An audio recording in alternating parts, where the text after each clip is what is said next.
Tanggol, kalalaya mo lang ng kulungan tas may ginawa ka na naman na kalokohan. Saan galing yung pera na yan? Hulog po ng langit. Hulog ng langit, Tanggol?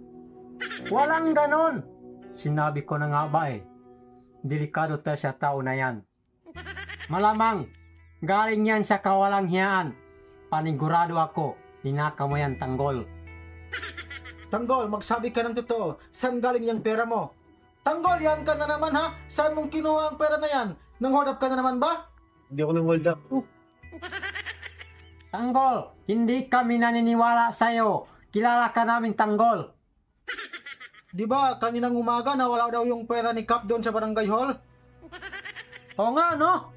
Sigurado ako, yan ang perang nawawala sa barangay hall. Pera ni Cap yan. Ibalik mo, Tanggol. Tanggol, ano ka ba? Pati ba naman si Cap ninakawan mo? Damay na naman kami dyan sa kalokohan mo. Ibalik mo yan. Alam mo, Tanggol, sana hindi ka na lang pinalaya at mabulok ka na lang sana sa kulungan. Wala ka pa rin pinagbago. Kawatan ka pa rin.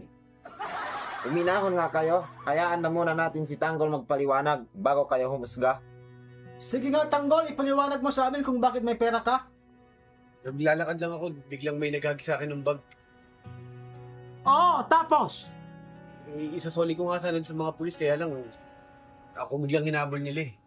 Alam ko naman po hindi nila ako paniniwalaan, kaya tumakbo na ako. Hindi ko akalain na pera po pala yung laman ng bag eh. Ganon ba yon?